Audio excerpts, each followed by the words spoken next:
Zone Europe sur Sensation. Bonsoir et bienvenue dans Zone Europe sur Sensation, une émission enregistrée au Parlement européen de Bruxelles et réalisée en association avec TV78. Voici le sommaire de ce nouveau numéro. L'eurodéputée belge Asita Kanko sera notre invitée. Nous évoquerons avec elle la place des femmes en Europe et notamment dans les entreprises. Le droit à l'avortement, dans une majorité de pays de l'Union européenne, il est légal, sans condition, même si les anti-IVG font parfois entendre leur voix. Nous verrons comment ça se passe chez nos voisins. Les superstitions en Europe avec Evelyne Keller, auteure du livre 301 superstitions. Chez l'Opportun, on s'intéressera aujourd'hui au chiffre 13. Zone Europe, l'invité politique. Je reçois aujourd'hui Asita Kanko. Bonjour. Bonjour. Alors vous êtes eurodéputée belge, vice-présidente du groupe des conservateurs et réformistes européens, membre de la commission des libertés civiles, de la justice et des affaires intérieures et de la sous-commission droits de l'homme. Alors ensemble, on va parler aujourd'hui des femmes en Europe et notamment des femmes en entreprise. D'ici cet été, on comptera 3 femmes seulement, on peut le regretter, à la tête d'un groupe du CAC 40. Alors qu'est-ce que ça déjà, ça vous inspire ? Mais ça, ce n'est pas quelque chose qui est nouveau pour moi. Je me suis toujours battue pour l'intégration des femmes en politique et en entreprise. Je viens moi-même du monde des affaires et j'ai organisé des événements et écrit des livres sur le sujet. Donc ce que ça m'inspire, c'est que les femmes doivent toujours prendre leur place.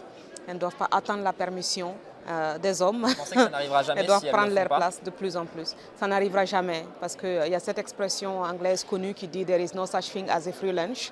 Donc il n'y a rien de le pouvoir n'est pas gratuit. Donc votre place, il faut la conquérir, il faut la prendre. C'est ce que les hommes ont fait aussi.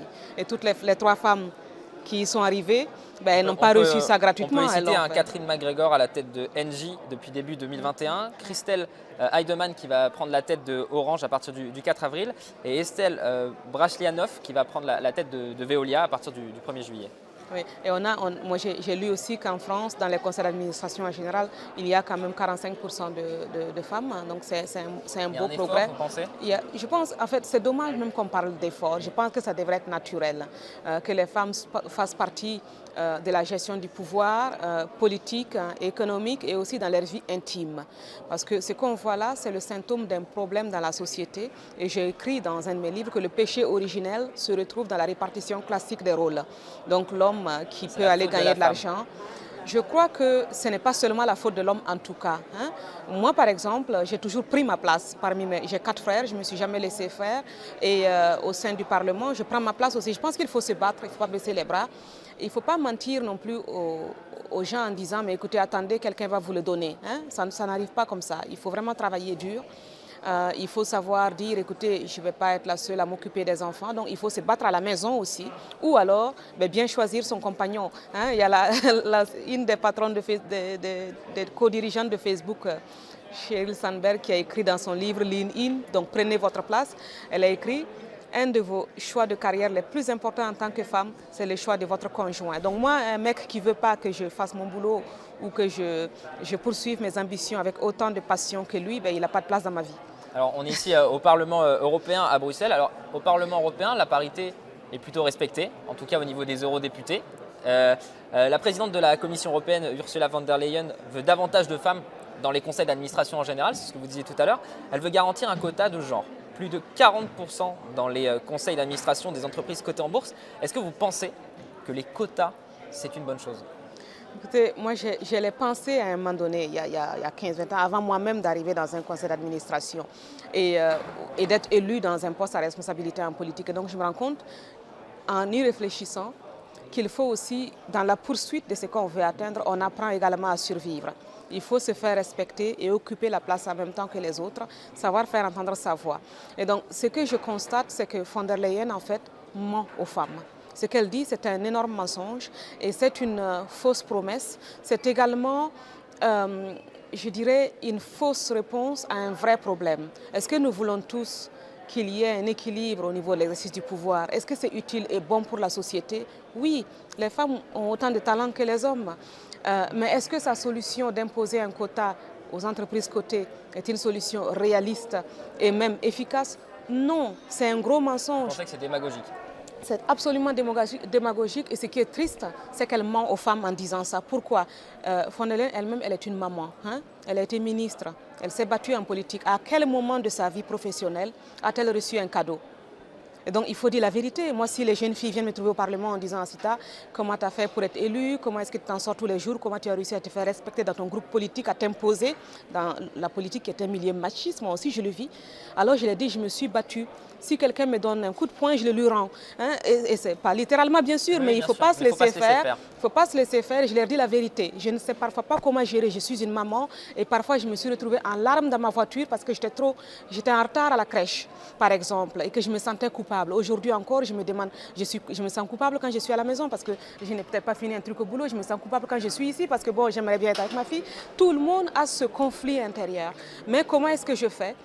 Je cherche des solutions, j'en discute avec mon enfant. Et donc, il faut partager ce secret de ce qu'on fait pour s'en sortir, pour que les gens puissent savoir quel chemin prendre. Mais si on leur ment en disant, mais reste dans ton coin, reste bien dans ton fauteuil, le quota viendra et puis on te mettra le pouvoir dans le bec, ça n'arrive pas. Et vous pensez qu'avoir élu à la tête du Parlement européen une femme, c'est un message fort de la part du Parlement? Je dirais qu'on a élu une femme compétente et une femme qui a la rage de gagner, qui s'est battue, qui a voulu. Hein?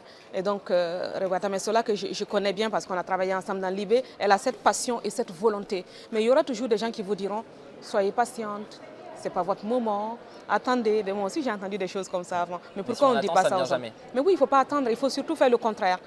Et évidemment que vous allez avoir peur. Mais quand vous avez peur, c'est que vous êtes en dehors de votre zone de confort. Alors moi, je dirais, il faut foncer.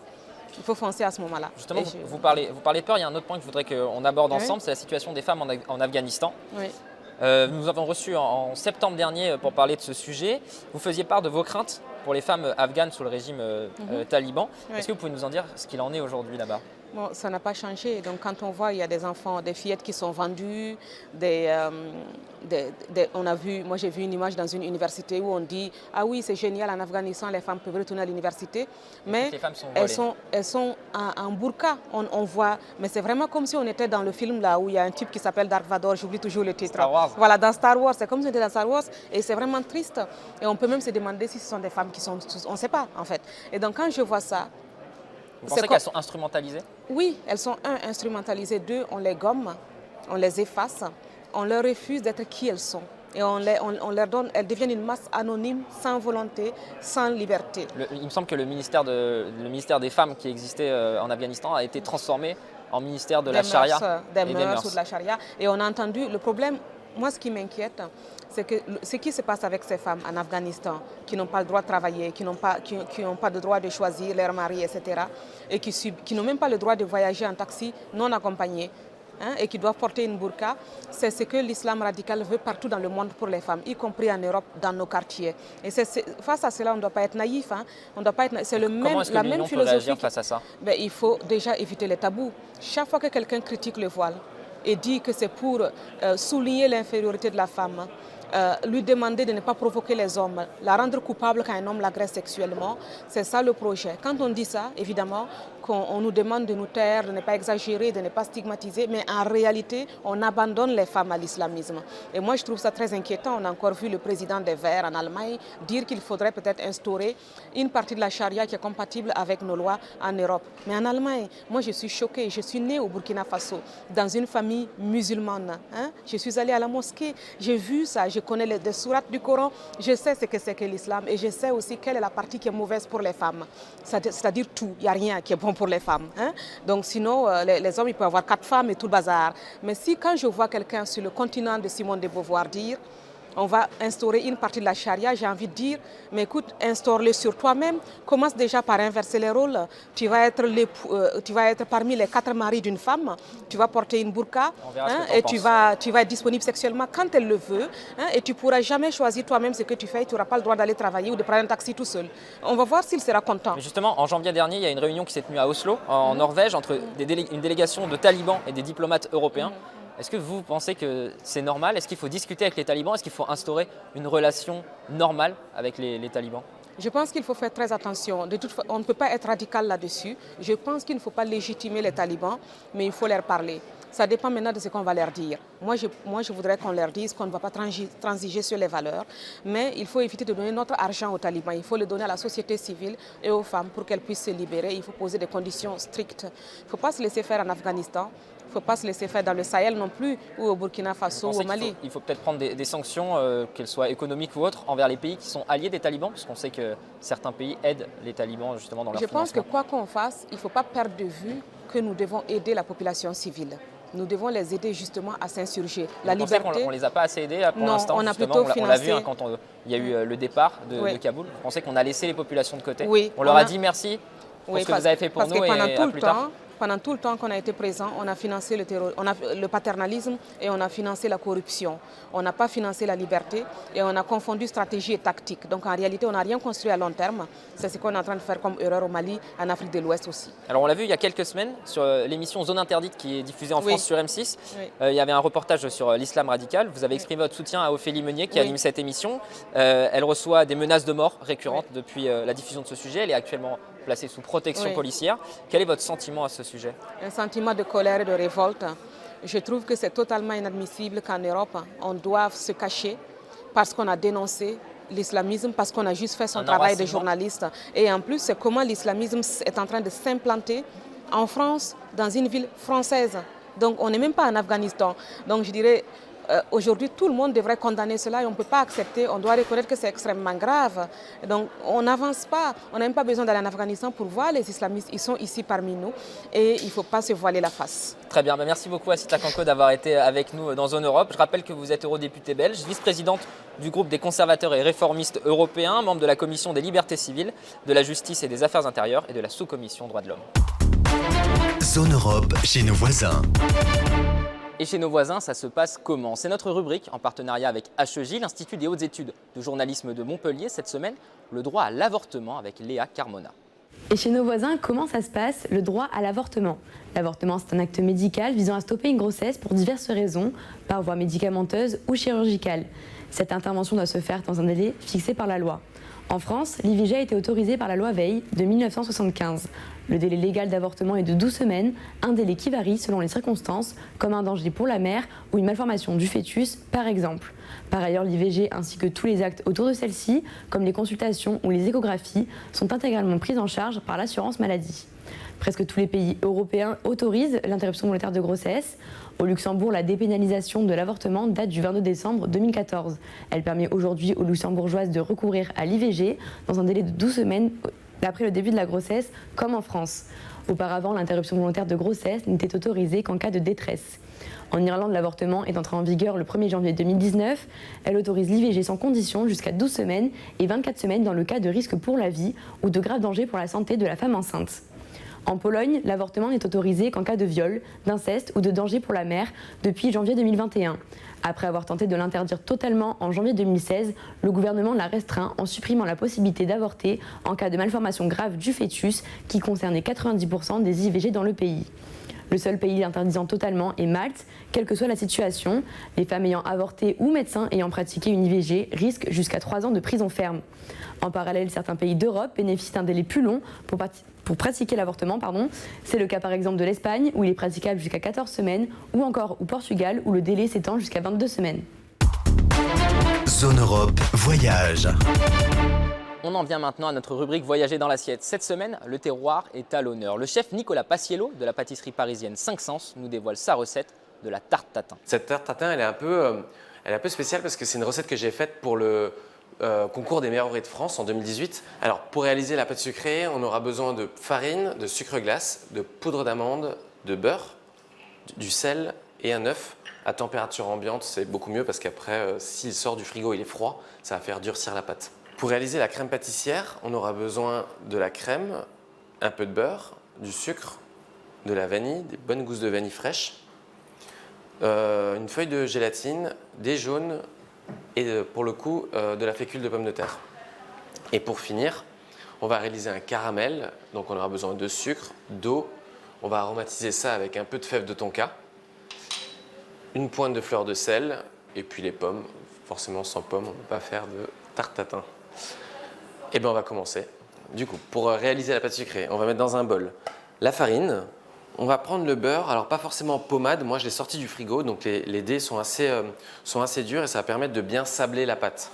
Donc là on va vraiment voir le mélange du beurre froid qui se sable avec la farine. C'est pour ça que c'est important de ne pas avoir un beurre trop chaud Après, il va être fondu, ce sera mou, ça va plus faire un mélange crémeux. Là, on va rester sur quelque chose d'assez solide. Alors, on sait que c'est bon quand tous les morceaux de beurre sont à peu près sont à peu près homogènes en termes de taille, en fait. Parce qu'au début, il y a des gros morceaux et tout va on va voir, ça va vraiment donner cette espèce d'aspect vraiment sableux.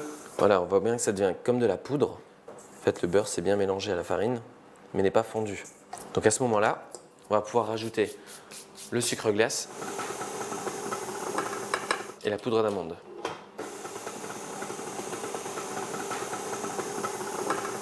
Hop, on laisse mélanger le tout et puis on va rajouter l'œuf à température ambiante et le sel. Tout l'ensemble commence à se mélanger et l'œuf, donc le gras, le beurre, la farine et ça fait plus qu'une pâte. Elle est bien mélangée, il n'y a pas de morceaux dedans. Et ça, je vais finir sur la table. Donc là, hop, je mets un tout petit peu de farine sur ma table. Hop, je vais sortir. On peut voir qu'elle se travaille déjà très bien. Donc là, voilà, je finis à la main. Voilà, donc là, on voit vraiment une belle pâte bien homogène. Voilà, une fois qu'on a récupéré, une fois qu'on a une pâte homogène, on va la mettre au frigo pendant 30 minutes. Voilà, donc là maintenant je détaille cette pâte sucrée qu'on a un peu étalée à entre 3 et 5 mm. On va la détailler avec un cercle qui est un tout petit peu plus grand que notre moule. On voit, tout dépend de la taille de votre moule, mais il y a toujours un bon centimètre ou 2 cm au-dessus. Voilà, ensuite on va foncer le fond de tarte. Donc ça veut dire qu'on va appliquer la pâte à l'intérieur. Donc là, l'idée c'est de vraiment ramener la pâte dans l'angle du fond de tarte, en essayant de garder la même épaisseur partout, voilà, et une belle régularité. Et après, une fois qu'on est bien au fond, on l'étale bien contre les parois. Voilà, je passe plusieurs fois pour vraiment avoir une régularité, une très bonne régularité partout. On vient mettre un coup de lame sur les bords pour vraiment avoir une finition très nette. Et c'est à ce moment-là qu'on peut vraiment s'apercevoir que l'épaisseur, elle est vraiment très nette.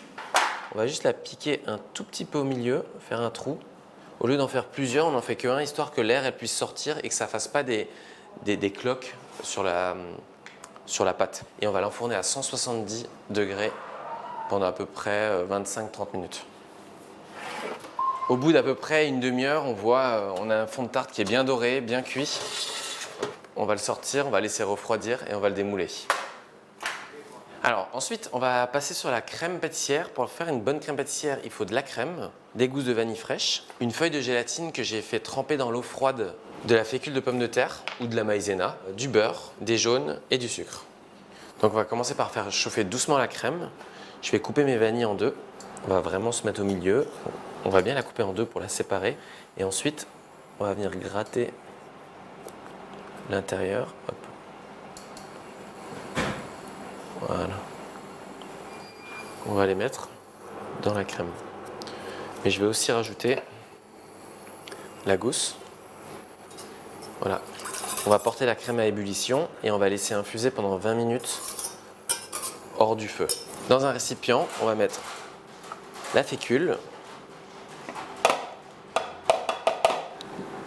le sucre, on va venir mélanger et on va ajouter dedans le jaune.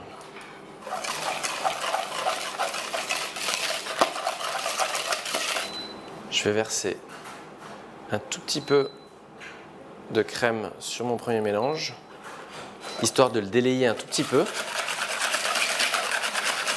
Et maintenant, on va passer entièrement dans la casserole. Quand on verse ce mélange, comme ça contient des œufs, ça va cuire assez rapidement. Voilà, et maintenant on remet sur la plaque à induction. Et comme il y a la fécule dedans, les œufs, ça va cuire et ça va épaissir. Et on va voir le changement assez radical de la crème. Très rapidement, on a vu, elle se transforme en cette crème assez épaisse.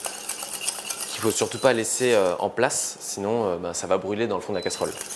Voilà, l'idée c'est une fois qu'on est à ce point-là, c'est de la faire cuire 1 minute, pas plus, pour vraiment qu'elle soit parfaitement cuite. On va essorer la feuille de gélatine qui a trempé pendant à peu près 20 minutes dans l'eau bien froide. Et on va la mettre directement dans la crème. Et je vais en même temps rajouter mon beurre. Et on va arrêter la cuisson de la crème comme ça. On va mélanger. Voilà, on va la débarrasser dans un bol et la faire refroidir assez rapidement au frigo. Mais on peut voir qu'on a déjà une crème pâtissière, une bonne crème pâtissière bien vanillée. Voilà, maintenant on va attaquer le caramel et la cuisson de la pomme. Donc là on a besoin simplement de sucre, d'eau, une pincée de fleur de sel, la fève de tonka et des pommes. Donc pour commencer, on va réaliser un caramel à sec. Pour commencer un caramel à sec, à la maison, on va prendre du coup sa casserole et on va verser un fond de sucre dans la casserole. Vraiment pour pouvoir toujours avoir le contrôle du moment où il va commencer à caraméliser. Si on verserait toute la quantité de sucre dans la casserole, ben on ne verrait pas le fond et souvent c'est comme ça qu'on brûle un caramel. On a là le caramel qui est bien cuit. On voit qu'il commence à mousser un peu, on le pousse assez fort quand même. Il y a une belle couleur bien caramel. On a de l'eau bouillante et on va déglacer le caramel avec cette eau. Dans la casserole, il fait noir. Et voilà, on a un petit caramel qui est quand même assez liquide. Donc maintenant, on va éplucher nos pommes. On va découper la pomme en dés, en petits dés d'à peu près 1 cm, 1 cm et demi. Alors ensuite, on va mettre nos pommes dans un... Moi, j'ai un bac en inox, mais on peut très bien mettre un Pyrex en verre sur lequel on peut mettre un couvercle. On vient mettre les pommes à l'intérieur. Dessus, je vais parsemer de fleurs de sel. Voilà, une fois qu'on a nos pommes dans le bac, on va verser le caramel qu'on a réalisé juste avant, quasiment à hauteur des pommes. Pour finir, pour l'assaisonner, on va râper cette fameuse fève de tonka. On va couvrir ça, et ça, on va le mettre au four à peu près à 140 degrés pendant 1 heure, mais de temps en temps, il faudra regarder la cuisson des pommes. Elles vont cuire, elles vont confire en fait, elles vont absorber tout le caramel qui est à l'intérieur et elles vont prendre une couleur vraiment très foncée. Alors là, on a tout qui est prêt, notre crème qui a refroidi, on a les pommes qu'on peut voir, elles sont bien confites, bien translucides, on les a laissées refroidir. On a récupéré un jus, ce que j'appelle le jus de cuisson des pommes, donc ce caramel vraiment qu'on a récupéré après les avoir cuites. On a les fonds de tarte. Alors, je vais mettre au fond de la tarte un peu de crème pâtissière. Je vais venir prendre mes pommes et on va venir garnir le fond de tarte. Donc voilà, j'essaie de ne pas abîmer mes cubes pour que ça fasse très joli et pas compoté. On va garder ces morceaux très gourmands. Ensuite, pour finir, on prend du nappage neutre et on va le mélanger avec ce jus de cuisson. Donc ce caramel qui a pris le goût de pomme et de fève de tonka. Et après, délicatement, avec un pinceau, on va venir napper les pommes pour apporter un peu de brillance. Et pour finir, à l'aide d'une petite poche, si on en a, on prend cette crème qu'on a mis en dessous. Ça va apporter cette petite couche de gourmandise et on va venir mettre des petits points. Voilà, donc au bout d'une petite pâte sucrée, une crème et ces pommes bien caramélisées, bien cuites dans leur caramel, on obtient une petite tarte avec un fond bien croustillant. Donc ce que je vous disais un peu au début, la particularité de cette tatin, c'est d'avoir les pommes cuites aussi dans un caramel, mais d'être sur une pâte sucrée bien croustillante et avec cette gourmandise en dessous de crème pâtissière. Donc tout ce qu'il faut pour passer un super dessert. Zone Europe. Les superstitions en Europe, avec Evelyne Keller, auteur du livre 301 superstitions, petite encyclopédie des peurs et sagesse populaire chez L'Opportun. On s'intéresse aujourd'hui au chiffre 13. Beaucoup de gens redoutent aujourd'hui encore le chiffre 13.